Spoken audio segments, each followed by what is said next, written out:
Assalamualaikum warahmatullahi wabarakatuh. Perkenalkan, nama saya Marswanto. Saya dari program studi Sistem Informasi. Pada kesempatan kali ini saya akan membuat video UAS makul Sistem Informasi Manajemen. Langsung saja ke materinya. Pertama, database dan manajemen informasi. Terbagi menjadi 4. Yang pertama, pengorganisasian data.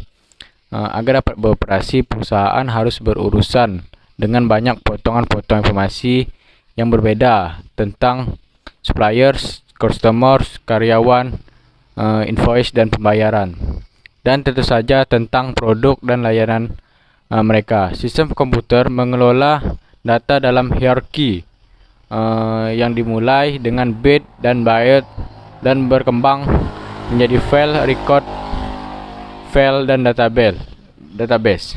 Yang kedua, itu ada lingkungan file tradisional. Pada umumnya, sistem pada organisasi cenderung berkembang secara sektoral, per departemen atau per divisi, tanpa rencana perusahaan yang menyeluruh atau disingkat company wide plan.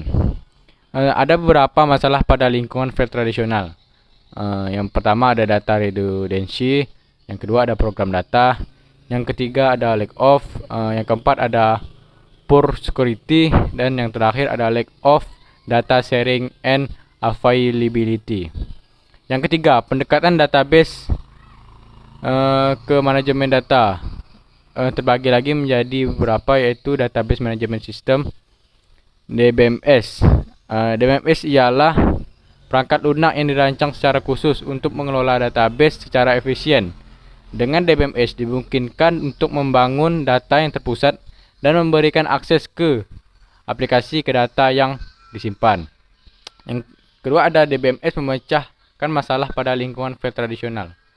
DBMS dapat mengurangi redundancy dan inkonsistensi data dengan meminimalkan file terisolasi di mana data yang sama berulang.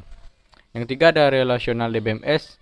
Relational database mempresentasikan data data sebagai tabel dua dimensi, yaitu filet dan record. Setiap tabel berisi entitas data dan atributnya. Yang selanjutnya ada kemampuan DBMS, database management system. DBMS mempunyai kemampuan data definition yang menentukan struktur database. Yang terakhir ada topologi database.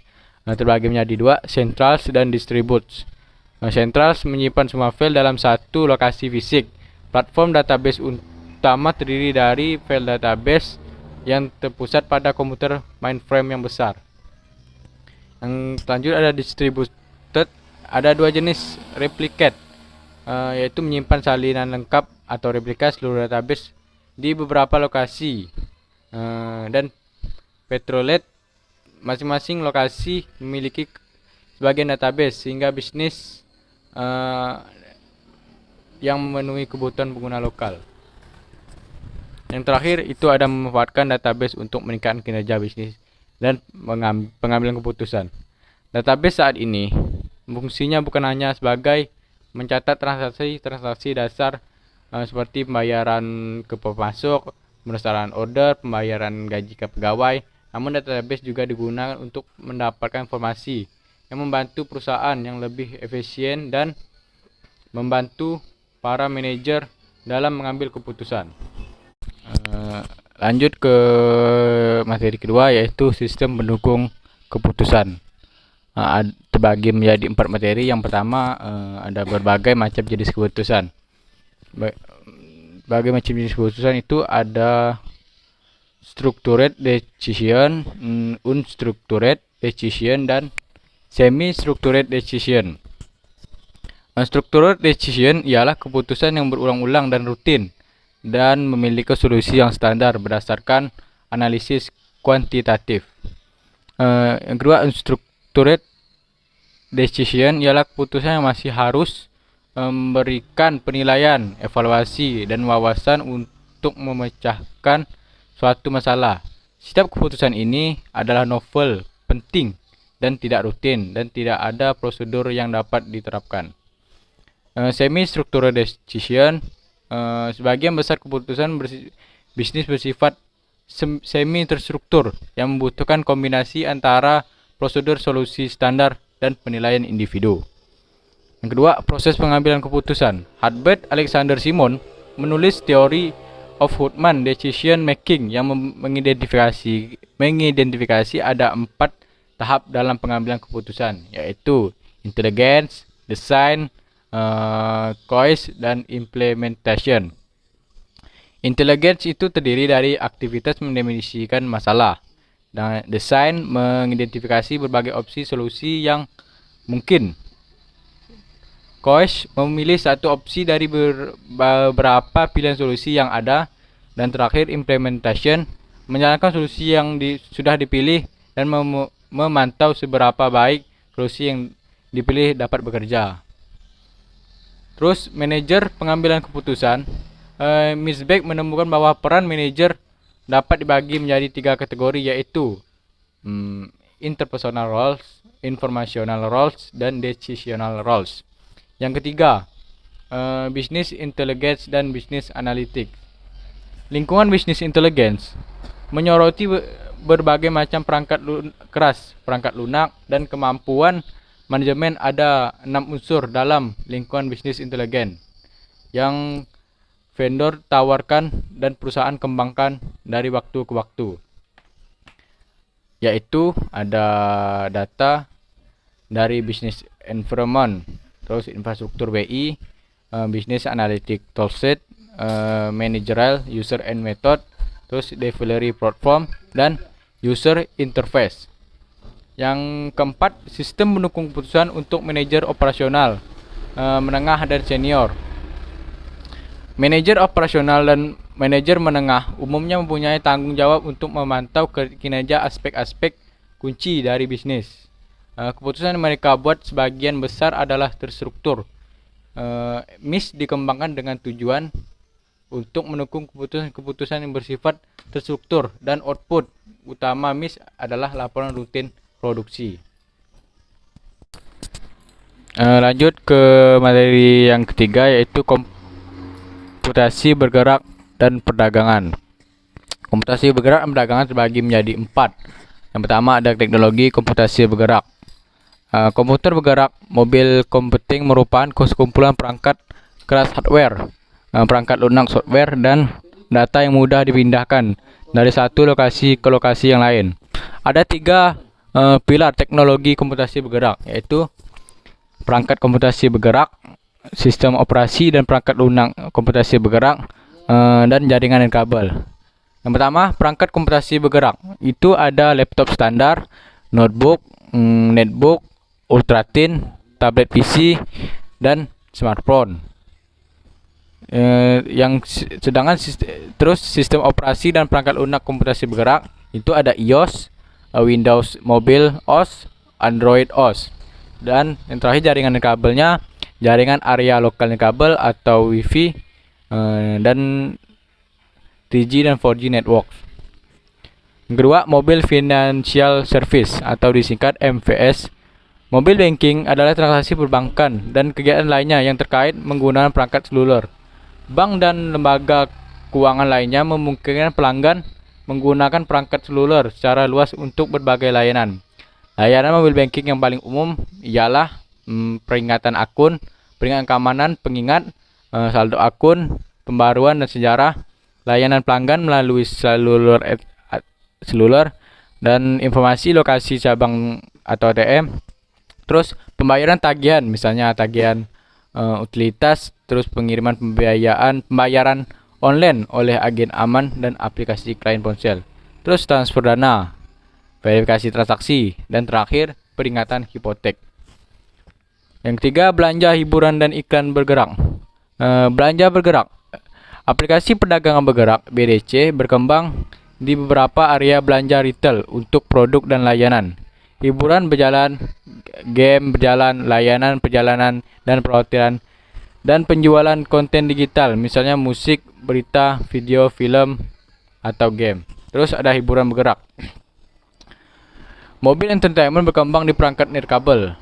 Paling terkenal ialah musik, film, video, permainan, hiburan, dan olahraga.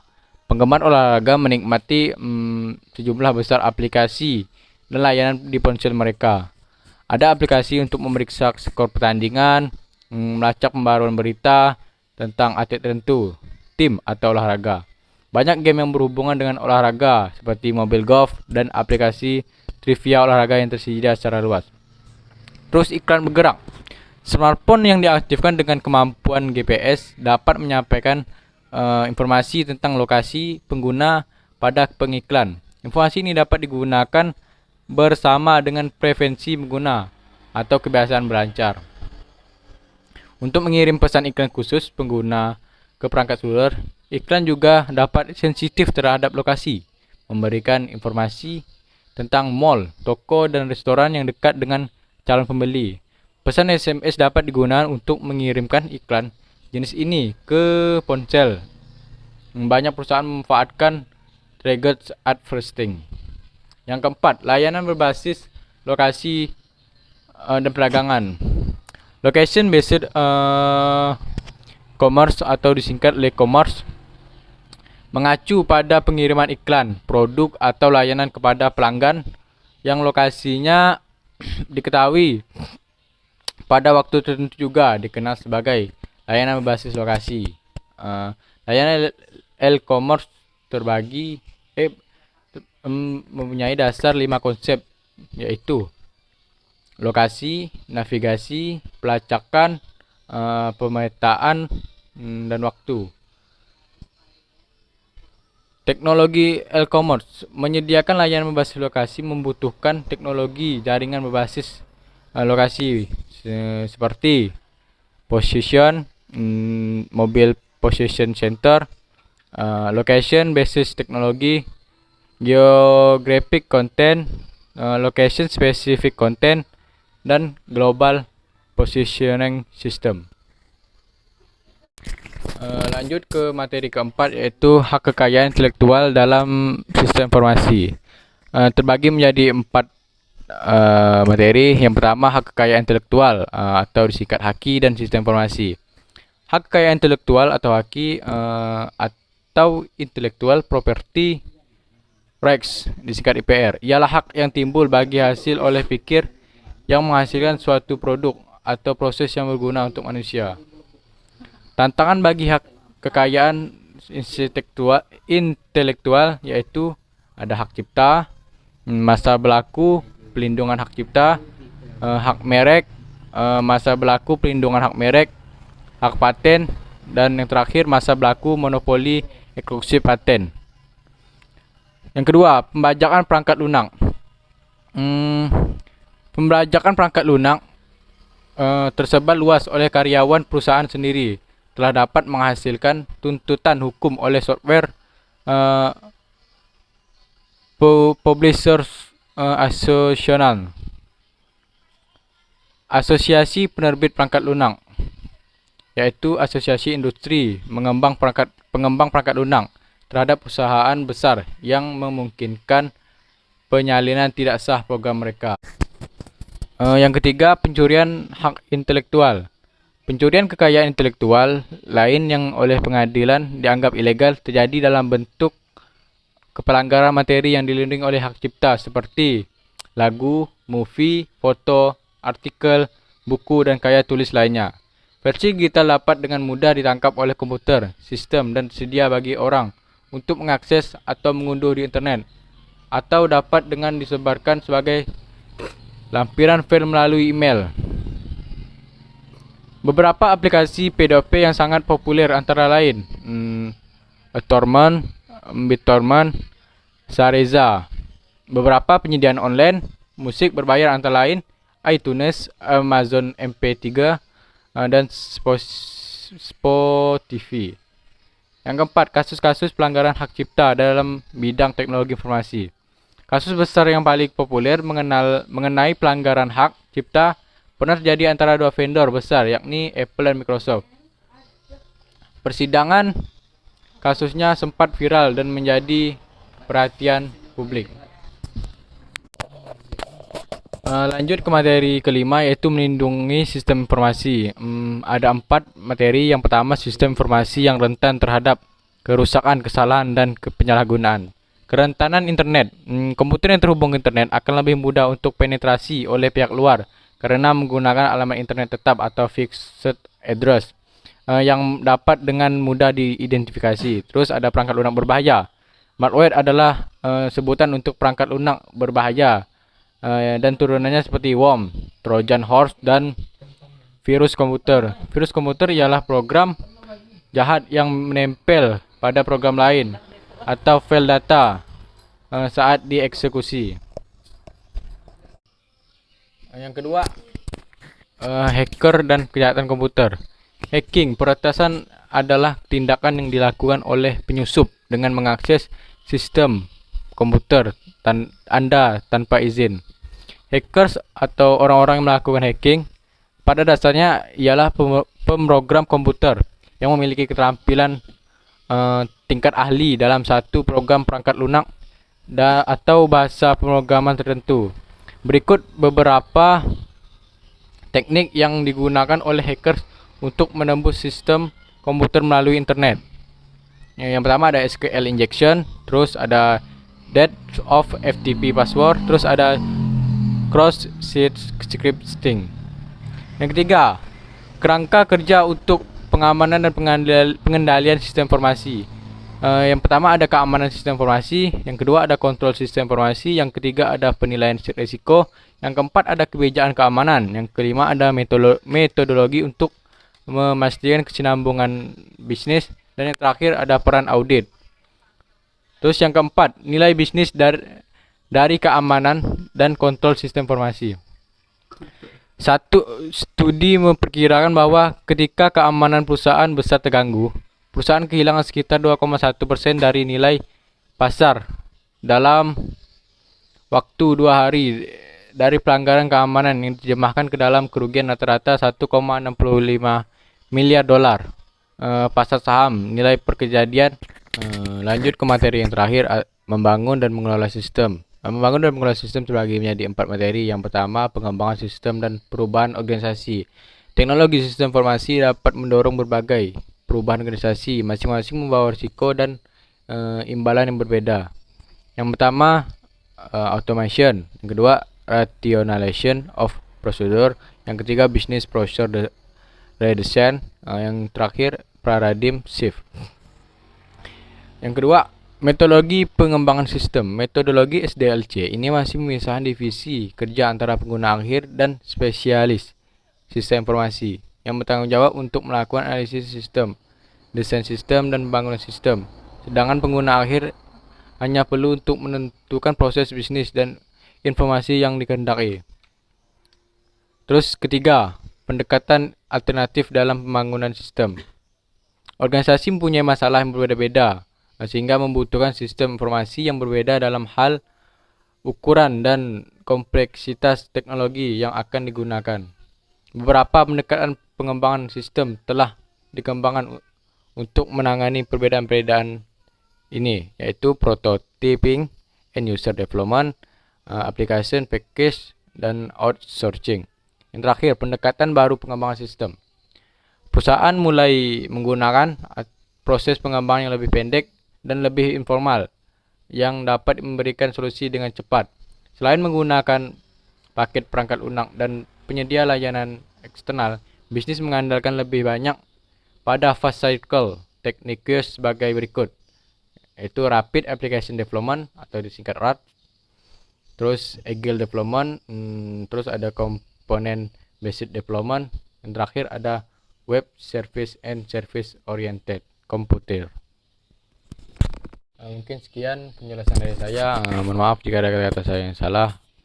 Saya akhir kata, wassalamualaikum warahmatullahi wabarakatuh.